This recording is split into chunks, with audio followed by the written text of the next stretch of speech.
Bienvenue dans ce TED Christ produit par Chris Life. Aujourd'hui, on attaque l'épisode 8, Vivre au-dessus de la normale. Si on a parfois du mal à reprendre le contrôle de sa vie, ce décryptage du livre d'Andrew Wommack, La puissance de l'imagination, est fait pour nous. C'est parti ? On va commencer direct avec une question qui pique un peu. Sérieusement, pourquoi est-ce que face aux mêmes galères, on voit les mêmes réactions partout ? La même maladie, la même peur qui nous paralyse après un coup dur, la même colère. On se regarde et on se dit, mais où est la différence en fait ? Et là, Andrew Wommack arrive et nous dit « Stop !»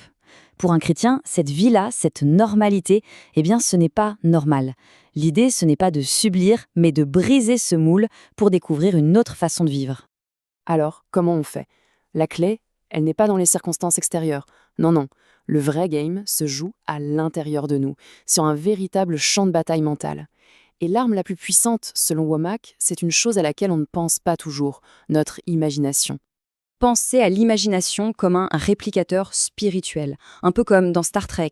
Elle crée le plan, le prototype de tout ce qui va se passer dans notre vie.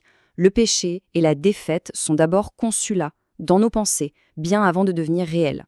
En gros, ce qu'on prévisualise, c'est ce qu'on finit par vivre. Et ça illustre parfaitement le choix qu'on a. D'un côté, il y a la norme du monde, maladie, peur, colère, défaite, la routine quoi. Et de l'autre, il y a notre héritage en tant que chrétien, un héritage de santé, de protection, de paix et de victoire. Le prophète Ésaïe le dit clairement, cette protection surnaturelle, c'est notre héritage. Mais attention, ce n'est pas un truc passif. Le verset dit aussi qu'on a notre part à jouer. On doit condamner toute parole qui s'élève contre nous. Ça demande une action de notre part. D'accord, c'est bien beau en théorie, mais en pratique, ça donne quoi ? Pour ça, rien de mieux qu'une histoire vécue, une anecdote incroyable d'Andrew Wommack lui-même à New York. Imaginez un peu la scène. On a le jeune Andrew, un gars de la campagne du fin fond du Texas, comme il se décrit lui-même, qui débarque pour la première fois de sa vie à New York pour une mission. Le choc culturel total.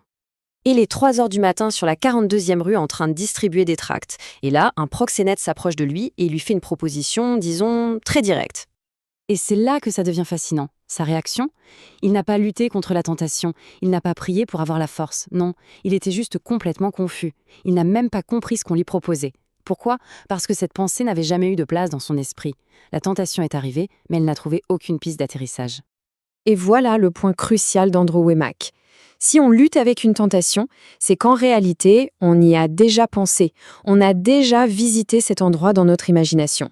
On a, en quelque sorte, prévisualisé l'échec. Ça nous amène donc au côté pratique. Le but du jeu, ce n'est pas de prier pour que les circonstances changent, mais de prendre le contrôle de ce qui se passe dans notre tête, de transformer notre imagination.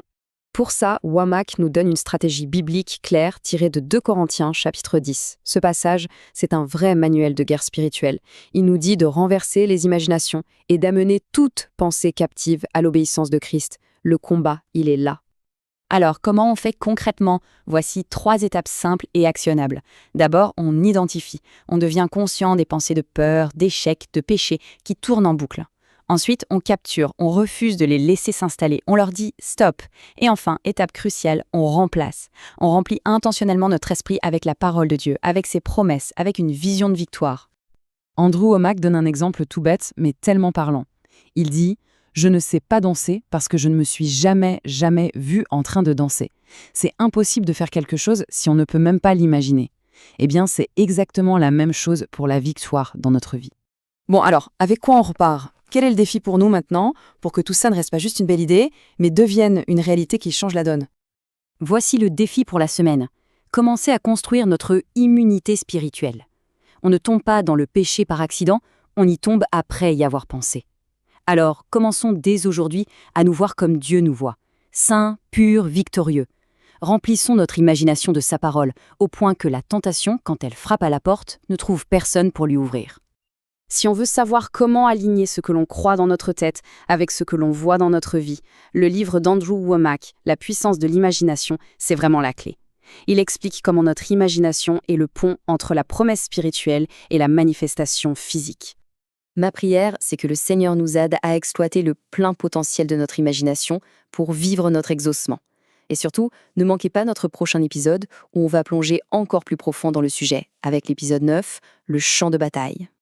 Voilà, si cette analyse a résonné en vous, n'hésitez pas à vous abonner, liker et surtout partager pour soutenir le développement de la jeunesse dans sa foi. Dites-nous en commentaire ce que vous en avez pensé. Et bien sûr, activez la cloche de notification pour ne rien manquer. À très bientôt.